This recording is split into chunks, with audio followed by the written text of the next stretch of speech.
amigos, bienvenidos a otra emisión de BRICS, el nuevo eje, un espacio dedicado a conocer quiénes conforman este movimiento, este organismo internacional tan importante que está cambiando realmente el panorama de la escena política, económica, cultural mundial, aceleradamente en un mundo complejo que esta semana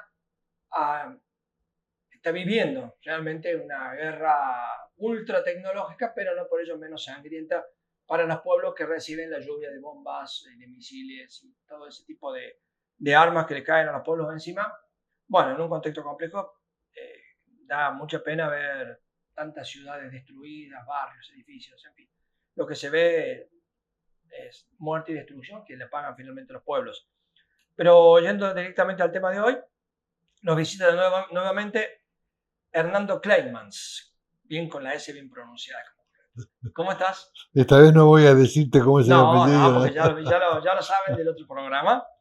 Ya lo saben del otro programa. Bueno, contigo vamos a hablar, ya habíamos avanzado bastante en una charla muy interesante sobre la Rusia de la era soviética, digamos, Claro, ¿no? Que nos contaste, bueno, todo lo que vos viviste, concretamente el claro. largo temporada en Rusia, y después has ido y has venido, y bueno, nos has contado muchos datos menudos, muy interesantes, que nos han permitido entender cómo funcionaba en lo más inmediato que es la vida de cada persona en la sociedad soviética. Claro, claro, Y también cómo se echó a perder de alguna forma y permite entender, al menos en parte, por qué después desapareció la Unión Soviética. claro, Y ahí perfecto. quedó Rusia como una potencia, bueno, en un estado lamentable, con el triunfo de la política liberal, bueno, todo lo que le pasó a Rusia, y queremos avanzar un poco más desde ahí, ¿no? Que nos Claro, vayas contando claro, esa Rusia que padece los 90 y que luego inicia un proceso de recuperación. exacto. No es la primera vez que Rusia afronta este tipo de procesos. Ajá. El pueblo ruso es un pueblo muy sufrido, que sabe definir y determinar cuál es el principal objetivo. Cuando asume Putin el gobierno, el equipo de Putin Uh-huh. asume el gobierno, la gente sabía qué iba a pasar. A punto tal que unos meses después se produce la elección presidencial, que era la de turno, pero lo que fue, yo lo digo, una especie de golpe blando que sacó a Yeltsin del Uh-huh. poder, se produjo unos meses antes de las elecciones presidenciales. En esas elecciones presidenciales Putin sacó la abrumadora mayoría. La gente sabía que algo iba a pasar. Claro. Estaba claro eso. Bueno, la decisión de Putin y del equipo de Putin, si no, no quiero decir solamente Putin porque parece que fuera un hombre, pero no, esto fue una decisión de la sociedad rusa, de cambiar, de salir del marasmo en el que estaba. Eh, Tuvo un tinte absolutamente nacionalista. Uh-huh. Digamos, en el buen sentido de la palabra, nacionalista en el sentido de amar la patria, de preservar sus valores, de no permitir que la saqueen, como hasta ese momento había ocurrido, de evitar que aparezcan este, personajes que lo consultaban todo directamente con Estados Unidos. Ah, Pero de verdad, o sea, el canciller ruso Kozyrev, que ahora vive en Estados Unidos, era un señor que no hacía pis si no consultaba con el Pentágono o con el Departamento de Estado.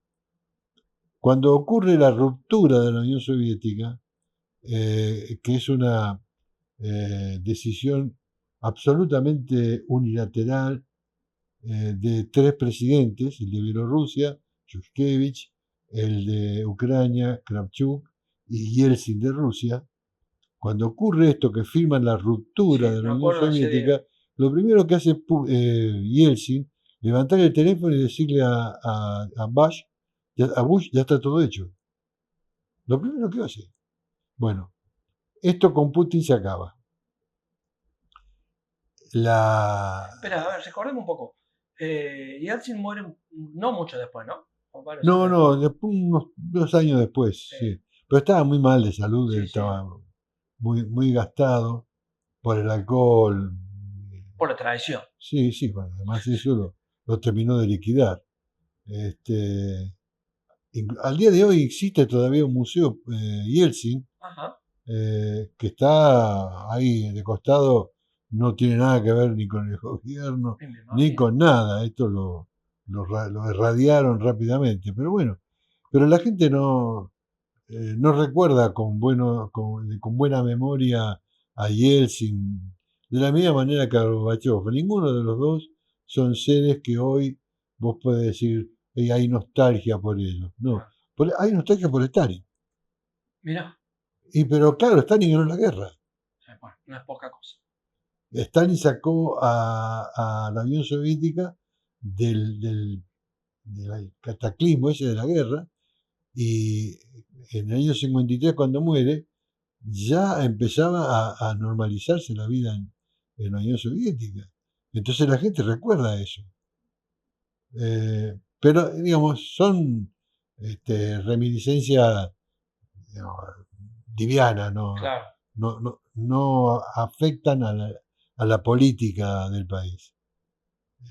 Sin embargo, el Partido Comunista sigue siendo, como partido, el principal partido ruso. O sea, el Partido Comunista de Rusia sigue existiendo. Sí, sí, sí, además tiene una muy buena representación parlamentaria, tiene provincias, tiene municipios. No, no, no, es muy importante. Y lo que hace, una de las cosas que ha hecho Putin, eh, ha sido permanente consulta con los principales partidos. Ujú, Putin tiene el respaldo del partido oficial, es una especie de frente oficial que es Rusia Unida, ujú. ¿sí? ¿El Partido Comunista está ahí? No, No. independientemente de Rusia Unida, que es mayoritario y que representa al gobierno ruso, como que su presidente es Dmitry Medvedev, que es expresidente y Sí, actual primer ministro. vicepresidente del Consejo de Seguridad. Eh, Existe el Partido Comunista, con una muy buena representación parlamentaria, existe el Partido Liberal Demócrata, que es un partido que de liberal tiene muy poco, y de demócrata también tiene poco, es decir, un partido que reivindica el nacionalismo ruso, la idiosincrasia del pueblo, y que tiene su representación también parlamentaria. Y después hay un partido que tiene también representación parlamentaria, etcétera, y que estuvo en la coalición de Rusia Unida, que ahora está independiente, que se llama Partido Rusia Justicialista. No, mira, no sabía eso. Sí. Es un partido que reivindica la justicia social, obviamente, Claro. eh, y que mantiene una representatividad. Estos son los principales partidos de Rusia, y Putin permanentemente se reúne con ellos. Ujú, No, no reuniones formales, reuniones para discutir agendas concretas de trabajo. claro. Entonces, eh, se ha logrado una especie de simbiosis política que está muy lejos, pero a años luz, de ser lo que quieren presentar en Occidente. En Occidente hablan de la oposición, hablan Mm. de que los demócratas están perseguidos. No existe eso. No existe. Rusia no tiene eso. Rusia es, sí, son partidos distintos, sí, el ruso es un discutidor por naturaleza, es un polemista por naturaleza. Vos te juntás en la calle, Ujú. te encontrás con dos rusos en la calle, le preguntás dónde queda la calle tal, y uno dice acá, el otro dice allá, y se pelean entre ellos a ver quién tiene razón. Mm. Esto es así, entonces es un pueblo acostumbrado a discutir. En la época de Stalin discutía.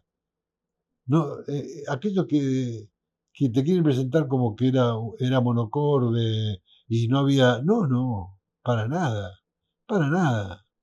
En la época de la guerra, en la época de la guerra, Stalin era el jefe supremo, el ministro de Defensa, el presidente del Consejo de Ministros, tenía todo el poder Todos los en cargos. su mano, y sin embargo los generales se le cuadraban y le discutían y le cambiaban la mano. Entonces, esto es un poco lo que sigue pasando en Rusia.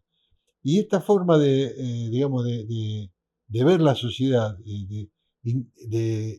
integrarse a la sociedad, hace que se, se prioricen algunas, yo diría, ideales, sí, algunos ideales comunes.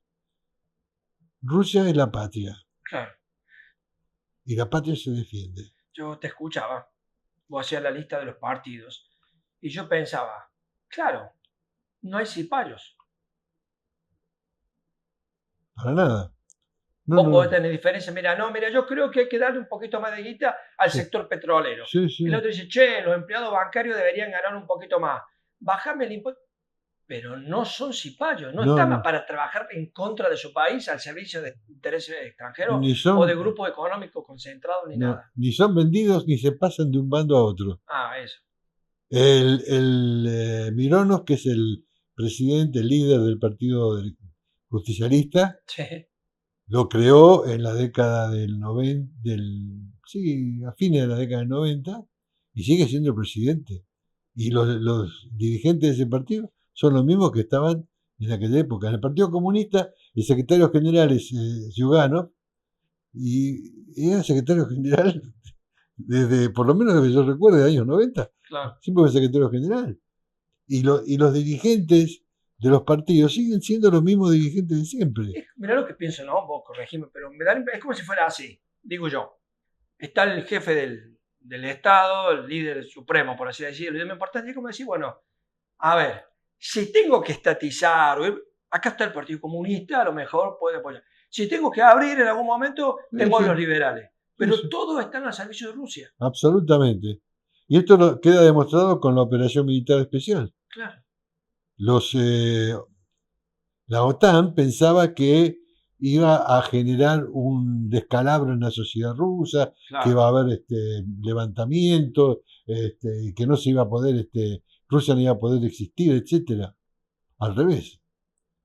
Lo que se logró fue cohesionar Claro. la sociedad y aquellos que existían, Mm. aquellos, porque esos sí eran cipayos, que estaban al servicio de ciertas organizaciones occidentales, pagos, Sí. se fueron, Se fueron, claro. se Sí, fueron. sí, las famosas ONG.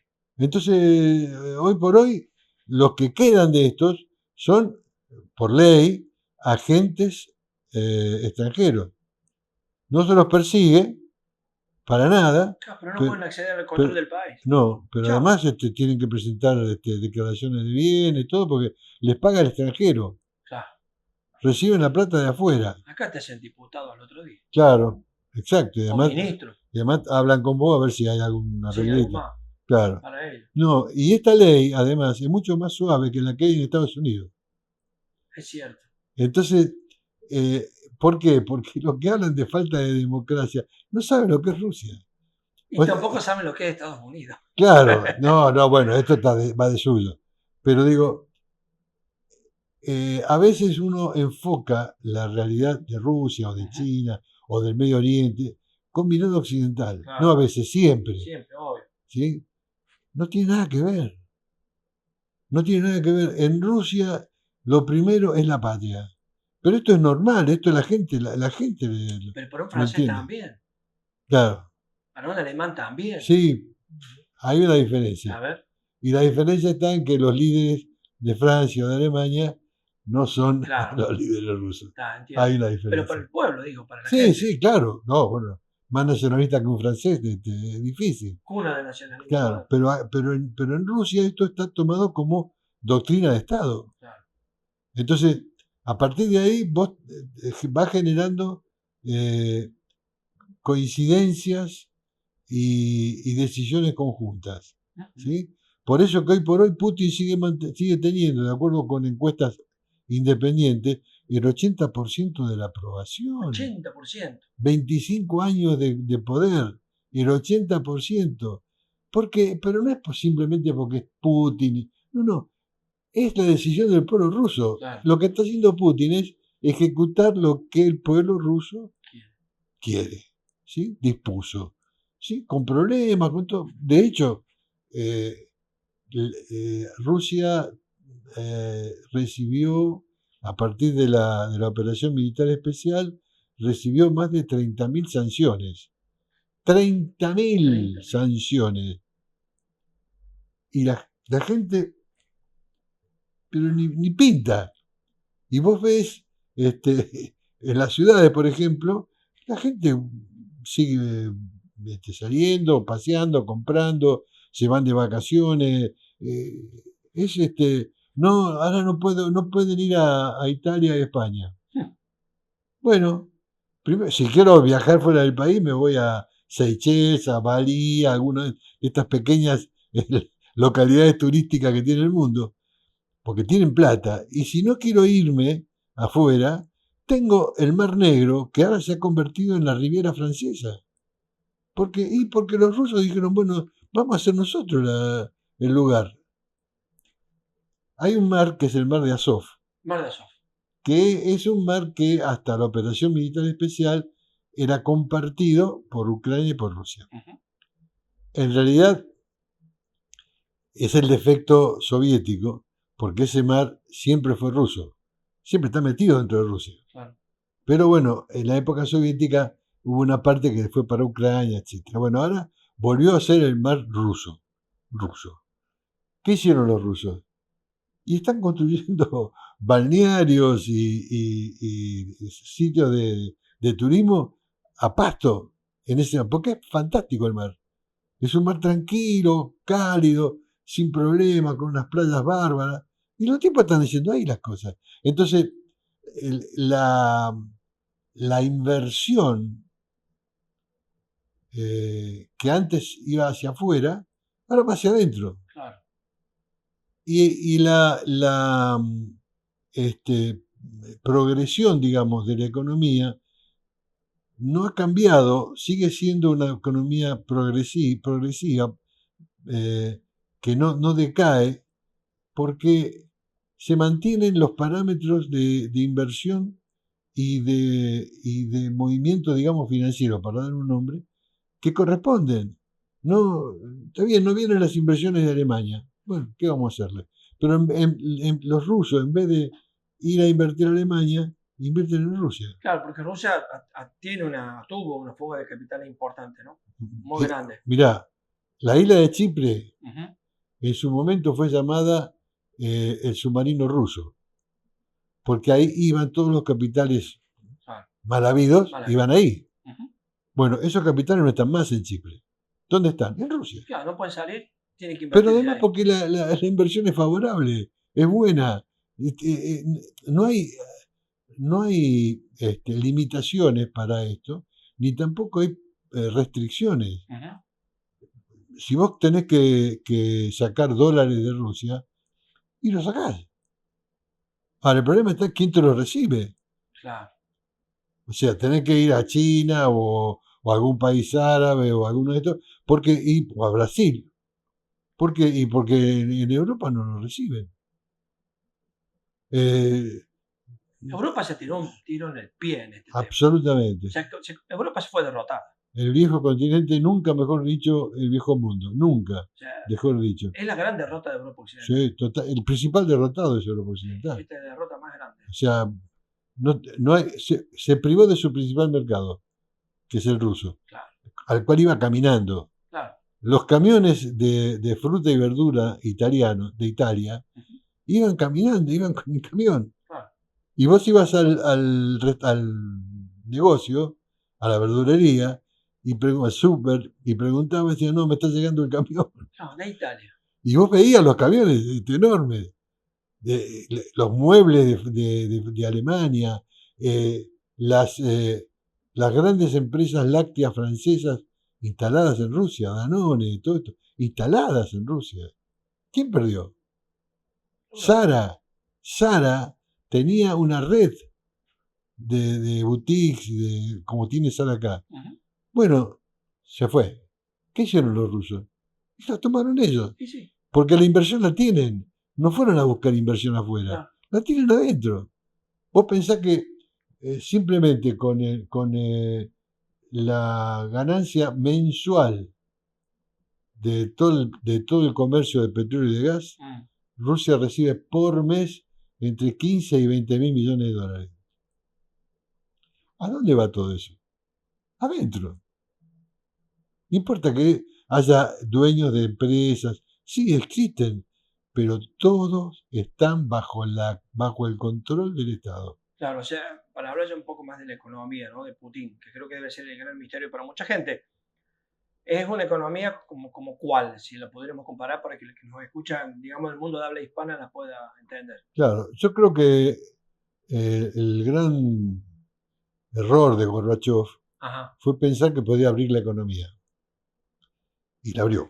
¿Abrir o privatizar? No, privatizó, claro, sí, privatizó y abrió para que vinieran los capitales de afuera. Los capitales de afuera no vinieron como de costumbre. Claro. ¿Para qué? Si tienen todo servido. Entonces, eso fue el principal error de Gorbachev. Esto no lo hizo China. China lo que hizo fue, sí, abrir, pero con el control. Entonces, hay capitalismo. Nadie puede decir que en China no hay capitalismo, pero es un capitalismo controlado por el Estado socialista. Claro, lo que yo digo siempre, no es lo mismo capitalismo que liberalismo. Claro, no. No es lo mismo. No. Además, el capitalismo es una formación socioeconómica, es una de las formaciones del desarrollo de la humanidad. Claro, lo otro es un modelo que vos podés aplicar o no. Claro. Y que ha arruinado el mundo. Claro. O sea, el liberalismo ha arruinado la humanidad. Sí. Ha arruinado la humanidad. Claro. Bueno, en Rusia esto se produjo hasta la llegada del equipo de Putin. Cuando llegó el equipo de Putin, lo primero que dijo, lo reunió y le dijo, muchachos, hay que pagar impuestos. Claro. Principio básico del capitalismo. Sí, hay que pagar impuestos. Básico del capitalismo, pagar impuestos. Bueno. Anótenlo, pibes. Claro. Te voy a dar una anécdota. Uno de los principales oligarcas, como es, rusos, es Vladimir Potanin. Potanin es dueño de banco, es dueño de metalúrgica. Lo comentamos el otro día, pero comentarlo de nuevo. Entonces, cuando ocurrió la famosa reunión esta... Con los oligarcas. Me encanta cómo dice oligarcas. Sí, oligarcas. Que Putin lo agarró a uno y lo metió 15 años en Medida sumamente democrática. Sí. Potanin al día siguiente vino con una valija con 400 millones de dólares. Y le dijo, acá está, esto es lo que debo. Entonces, a partir de ese momento, todo el mundo se alineó. ¿Te imaginas si nosotros le pidiéramos a esos 200 tipos que todavía no pagan la deuda que contrajeron durante la dictadura? No, claro. Que nos arruinaron la vida y nos enchufaron 20.000 millones de dólares al pueblo argentino que ni los vio pasar. Sí. Mirá si les pidiéramos eso, al menos, paguen la deuda esa. No, son criterios de desarrollo que se aplican en países donde existe una base. ¿Base material y base ideológica? Y base ideológica. Si, por ejemplo, me interesa esto, si vos tuvieras que definir cuál sería la base material en este caso, de ese poder que puede hacer esto, ¿qué se combina ahí? La base material rusa es capitalismo. Sí. Pero está orientado hacia las grandes tecnologías, las nuevas tecnologías, hacia un desarrollo intensivo del negocio agrícola, del campo, un desarrollo muy fuerte de todo lo que tenga que ver con la industria nuclear. ¿Sí? O sea, Rusia es el principal productor de reactores atómicos. Y de hecho, hoy en Irán, por ejemplo, están preocupados porque hay una central, creo que la tercera central nuclear que está construyendo Rusia ahí, que está en problemas porque no saben si la van a atacar o no la van a atacar. Claro. Entonces, sobre esa base gira. Nuevas tecnologías, ¿qué significa? Bueno, en principio, como falta mano de obra, pues son nada más que 150 millones de habitantes, en un territorio de 17 millones de kilómetros cuadrados. Tiene menos habitantes que Brasil. Claro. Y que México. Y estamos hablando de 150 millones ahora con el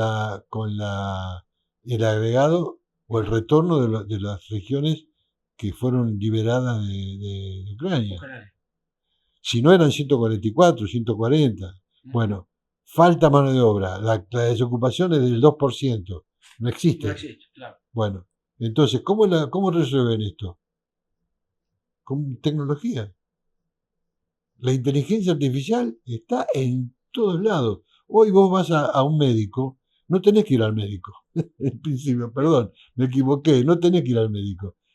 Levantás el teléfono y hablás, y el médico tiene toda tu historia, pero además, en función de lo que vos le vas diciendo, te va generando el diagnóstico, la receta o lo que fuere. O sea, esto se da en todos los aspectos. La educación, hoy la educación sin inteligencia artificial no existe. Claro. Hoy Y nosotros, perdón, hemos dejado prácticamente a cero el presupuesto de educación técnica en Argentina. no, bueno, no, Ni hablar. no, eso es fundamental. Eso es fundamental.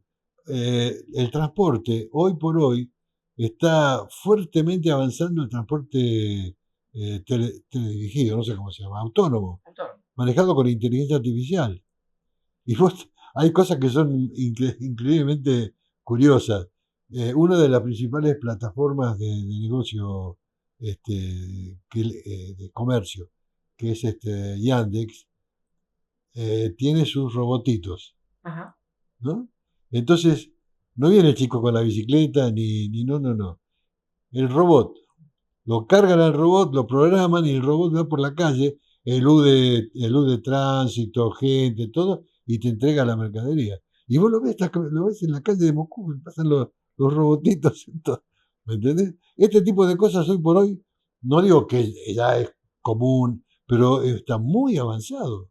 Claro. La construcción de viviendas hoy, en general la construcción hoy en Moscú, no se piensa si no es con inteligencia artificial.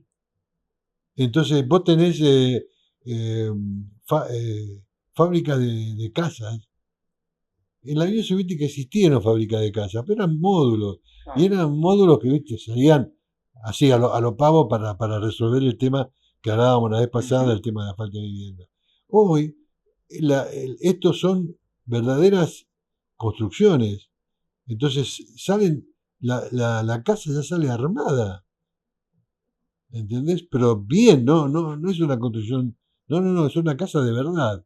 Es decir, este tipo de cosas hoy por hoy la tenés como cuestión, digamos, normal. Y en general, esto se refleja en la vida de la población. Por eso que el 80% Claro. apoya a Putin. Vos has conocido las dos historias, ¿no? La Sí. Rusia soviética y la Rusia de esta. Esta Rusia de hoy logró recuperar cierto atraso tecnológico que se había producido en los últimos años de la Unión Soviética. En realidad, el atraso tecnológico era, digamos, en la producción. Ajá. Pero desde el punto de vista Claro, la científico producción, tenés razón. y Muy bien que tecnológico, lo aclares. el desarrollo siguió. Entonces lo que hicieron a partir del inicio de la recuperación, que podemos datarlo 2002, 2003, por ahí. Casi como pasó acá, de alguna manera, ¿no? Sí, más o Fuimos menos, casi, sí. sí, Los procesos eran bastante fueron similares. parecidos. Sí, los 90 y Claro, lo que vino después. sí. Nada más que nosotros volvimos, no a los 90, al 1800. Entonces, lo que hicieron en el periodo de recuperación fue tomar esta riqueza Previa, tecnológica y científica y aplicarla. claro. Por los procesos Entonces, productivos, digamos. mira, una de las cosas que hicieron los occidentales fue, cuando fue lo de la operación militar especial, fue cerrar digamos, la reposición de repuestos para la industria, para los aviones. Ujú. Rusia tenía el 90% del parque de aviación eran Boeing o Airbus. Y obviamente, como cualquier país, cuando vos tenés un problema, recurrís al depósito en Alemania o donde fuere para que te manden los repuestos. Acá lo cortaron y dijeron, ahora van a ver. Y los rusos lo hicieron ellos. Claro. ¿Por qué? Porque, por ejemplo, Boeing hoy tiene graves problemas técnicos porque muchas de las cosas de Boeing son o eran producidas en Rusia. Todo lo que era la aleación de titanio, que muy usado en aviación, es todo ruso. Entonces, es al revés. Le cortaron, dijeron, bueno, no le vendemos nada a Rusia. Y Rusia dijo, bueno, fantástico, no te preocupes. Tardó un par de años en acomodar la cosa. Claro. Y hoy, fíjate, eh, una enorme cantidad de empresas que se fueron quieren volver. Registran sus marcas nuevamente en el mercado ruso. Te digo que se retiraron de una manera abrupta. Y Fue absurda. absurda por completo. Perder un mercado. ¿Quién pierde un mercado? 150 millones de personas con capacidad de Con consumo. capacidad de consumo. ¿Me entendés? O sea, vos, Quizás más que los chinos, inclusive, ¿no? McDonald's tenía colas. McDonald's. Porque los rusos, digamos, lo partieron del piso que estaban los chinos en los 70. Claro. A pesar de Yeltsin y todo, no Claro. estaban a ese nivel que estaban China. No, claro, no, para nada. Pero, Entonces ahí era rápido, se hacía negocio rápido. pero, por supuesto. Bueno, de hecho, te digo, a ver, ¿qué habrá sido? En 5 o 6 años, McDonald's abrió casi 50 locales.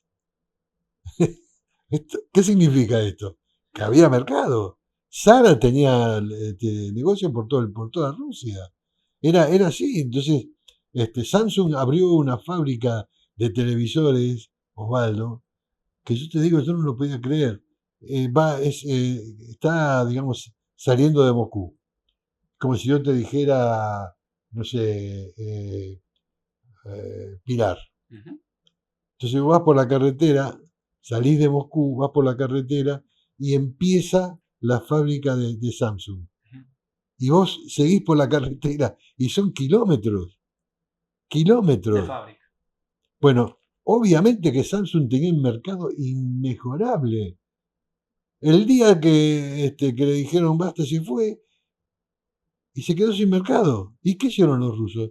Y producen ellos. Producen ellos porque los técnicos eran rusos. ¿En la misma fábrica? La misma fábrica. Pero sin... Ayer estuve en FATE, mira. Ayer estuve en FATE. Sí, Eso habría que hacer en FATE. Pónganlo a producir a la empresa. claro, claro. Bueno, acá sí, los tipos se fueron, pero quedaron todos los especialistas, los obreros, Claro. todo. Lo único que tuvo que hacer el gobierno es hacerse cargo inicialmente de la financiación. Ujú. Pero una vez que volvió a armarse la rueda, hoy toda esa fábrica, todos esos negocios, son negocios que producen sin necesidad de los extranjeros. ¿Qué pasó? Vinieron de vuelta. Ahora obviamente la crisis Y sí. te aprieta, entonces dijeron volvemos a Rusia. ¿Qué dijeron los rusos? Bueno, no hay ningún problema. En condiciones cero. Claro. Cero. No, ustedes no tienen. Ustedes lo vendieron, lo abandonaron todo. Dejaron todo. Sí, ok, no, bueno, eso. Empiecen de nuevo. Empiecen de cero y sin ningún tipo de Subsidio, subsidio ni nada. Cuando ellos llegaron al principio, el Estado le daba subsidios, Ujú. facilidades, etcétera. Los impuestos bajos. No, no. Ujú. Hoy, como cualquier hijo de vecino. Entonces, ¿qué dicen los extranjeros? Y registran la marca, pero no vienen. Porque para venir tienen que poner plata, lo que no habían hecho antes. Se perdieron el mercado. ¿Dejaron de comprar a los rusos? No. Dejaron de ir a lo que se llama, el reemplazo de McDonald's se llama eh, buen gusto y punto. Una cosa así. ¿Dejaron de ir? No. ¿Dejaron de fabricar las hamburguesas? No, no. Siguen todo porque todo está. McDonald's tenía fábrica de hamburguesas, tenía plantaciones de papas, todo McCain estaba. O sea, todo eso estaba. Cuando se fueron las marcas, pero la gente, los productores quedaron. Te comentaba lo de la aviación. Entonces, Sí, perdón. Rusia deja de tener estos aviones de Boeing y Airbus Ujú. y dice, pero caramba, nosotros somos una potencia aérea, tenemos los mejores aviones de combate del mundo, quinta generación, sexta generación, qué sé yo, bueno, es un, es un, es un deleite verlos volar a estos aviones. Lo que hacen son figuras como si fuera de patinaje artístico, lo que hacen Sí, sí. los aviones. Entonces, ¿qué dijeron? Bueno, tuvimos grandes aviones comerciales, los Il, los Tupolev, los Yak, grandes aviones comerciales. Hoy esos aviones no podrían estar porque la mecánica, los motores son de otra generación, son obsoletos. Sí, sí. Bueno, ¿qué hay que hacer? Y hacer nuevos motores. Bueno, fantástico. Agarraron la misma fábrica que hacen los motores para los militares y hacen los motores para los civiles. Entonces hoy vos tenés aviones rusos, tenés dos aviones de cabotaje nuevo, el Yak, no me acuerdo qué número es, el Yakovlev, y el Superjet 100. Tenés un avión de media distancia, que es el Tu-114, el Tupolev 114. Tenés un avión de ancho fuselaje de larga distancia, que es el MS-21. ¿Sí? Ah, ¿y nada más? No, no. Está la cooperación con China. ¿Y qué pasa? Y estamos haciendo dos aviones nuevos con China. Uno que va a ser el Titanic, Claro, del aire. claro. Y otro que va a ser un avión de vuelo para nosotros, porque entre China y Rusia hay miles de kilómetros. Sí. Y además estamos preparando el nuevo supersónico. ¿Sobre qué base?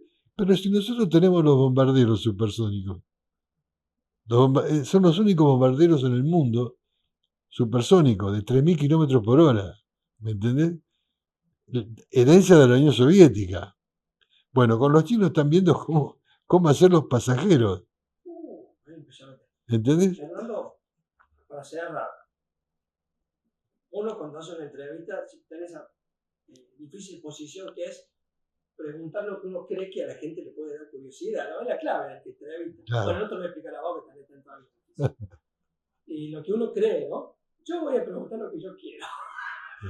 En esta ocasión. Pero después yo te quiero decir algo también. Al final quiero decir algo que yo quiero decir. Pero, por supuesto. ¿Qué te da nostalgia de la Unión Soviética? Todo. Todo. Nosotros hicimos, o sea, yo no soy un pasajero de la Unión Soviética.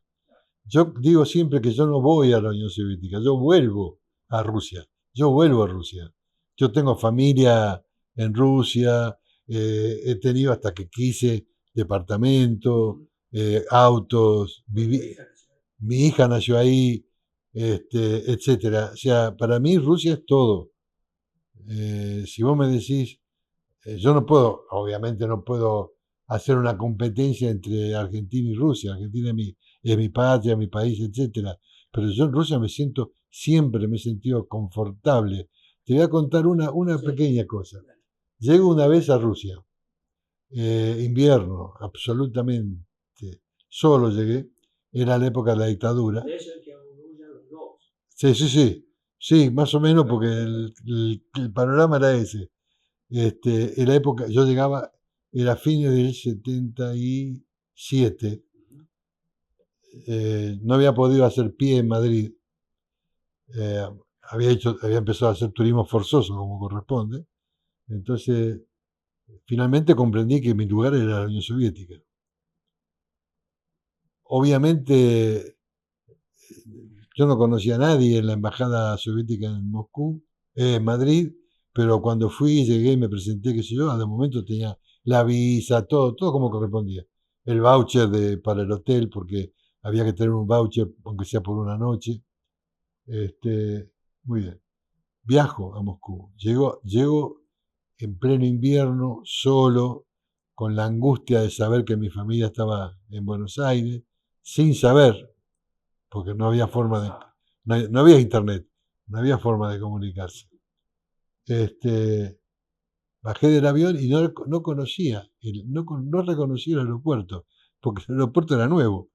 Cuando yo llegué la vez anterior, el aeropuerto era nada, era una casilla. Esto era un aeropuerto. Salí y no sabía ni dónde había que tomar, qué, cómo. Me ve una familia, era el matrimonio y la hija. Me ve, se me acerca y dice, usted va a Moscú. Sí, bueno, venga, vamos. Y me llevaron, pero no que me indicaron qué ómnibus tomar, no, me llevaron hasta el hotel. Cuando llegué al hotel, ahí recién dijeron, bueno, chao. Y se fueron ellos. Cuando ocurrió esto, yo dije, estoy en Moscú. Porque esa relación, te aseguro, es típica de los rusos. Y por lo tanto, te genera un sentimiento. Te genera. Yo tengo grandes amigos, grandes vivencias. No solamente yo, mi esposa. Tenemos una vida hecha ya. No de un día, de años. Y por lo tanto, ¿viste? Sí, sí me genera un sentimiento muy profundo, muy profundo. No lo puedo negar eso. Pero ahora quiero hacerte, Claro, todo esto que estamos charlando sobre Rusia y qué sé yo, sí. debería reflejarse en las relaciones con Argentina. A ver. Debería reflejarse. Nosotros tenemos un convenio madre, un tratado de acción estratégica, de cooperación estratégica, de asociación estratégica, firmado por Putin y por Cristina en el 2015, Ujú. que es la Constitución. La imagen esa donde Putin le sirve el Claro, pan vista claro, a claro. Cristina. Es la Constitución. Está todo detallado, hasta con las empresas que deben ocuparse de tal o cual tema, de energía, transporte, agroalimentación, agrobiotecnología, todo, todo. Y vos lo lees y decís, qué fantástico futuro podemos tener. Bueno, nada de eso se lleva a cabo. Nada. Es más, la ignorancia que hay sobre Rusia, sobre las cosas concretas que Rusia puede darle a Argentina y que Argentina puede darle a Rusia, es total. Entonces, eh, digamos, cuando vos hablás de los BRICS y hablás que esta es la situación con uno de los fundadores de los BRICS, realmente el trabajo para hacer es muy grande. La relación que se puede dar entre Argentina y Rusia es una relación sumamente provechosa para ambos lados. Rusia tiene que darnos a nosotros y nosotros tenemos que darles a los rusos. Nosotros necesitamos cosas de los rusos y los rusos necesitan cosas nuestras. Entonces, no se trata de una relación unilateral. Claro. Estamos hablando de una O sea, relación. no es convertirnos nosotros en consumidor de chuchería rusa, de No, autos no, rusos, no, de todo. no, no, para nada. Estamos hablando, mira, estábamos viendo una imagen Sí. recién de un avión que combate el incendio. Ese avión, el B-200, es un avión que no aterriza, pasa al ras del espejo de agua y levanta 40 toneladas de agua. Y después la tira sobre el incendio. Sería muy, Entonces, muy útil tenerlo acá, a ¿no? los 2 minutos ya se acabó el incendio. Acá nosotros propusimos esto en la época de, creo que era de Cristina, estaba Randazzo como ministro del Interior. Ujú. Y nosotros propusimos el avión, que venía con todos los beneficios, la financiación y todo lo demás. Y acá no lo aceptaron. Ahora, ¿por qué? Nunca nadie dio una explicación de por qué. Entonces, a la inversa, los rusos nos han presentado a nosotros un listado de necesidades tecnológicas en la agroindustria. Necesidades. Queremos esto, que sabemos que lo tienen ustedes. Los argentinos lo tienen, entonces queremos esto. Ahí quedó. Entonces, hay que romper esa inercia. Si uno rompe esa inercia y comprende la magnitud de lo que se puede negociar entre ambos países, no vamos a llegar a la escala de Brasil por ahora, pero el límite que se habían puesto Cristina y Putin claro, el límite que se habían puesto Cristina y Putin en el 2015 era un intercambio de 5.000 millones de dólares. Hoy ese intercambio está en los 150 o 200 millones. Entonces, estamos, ¿quién pierde? Es real. Rusia va a seguir siendo lo que ya es, pero somos nosotros los que Claro. estamos para atrás. Entonces, lo fundamental es comprender que ante nosotros hay un país, un mercado que es muy potente, que es es equivalente en materia de potencia y de capacidades a los chinos. Entonces, veamos cuál es la manera. Además, disculpa, un país en el que la producción cultural argentina tiene un mercado ya de por sí. ¿Cómo? Eso es muy importante. Las telenovelas Muy nuestras. importante, es muy importante. Lolita Torres. Nosotros tuvimos Ya una. desde Lolita. Claro, desde ahí para acá, Natalia Oreiro al final Sí. se ha convertido en ciudadana rusa. Sí, sí. Se ha convertido en ciudadana rusa. ¿Por qué? Porque las telenovelas de Natalia Oreiro son absolutas en Rusia. Cuando va, yo esto lo viví yo, cuando va Natalia Oreiro a Rusia, los fans no la dejan salir del hotel.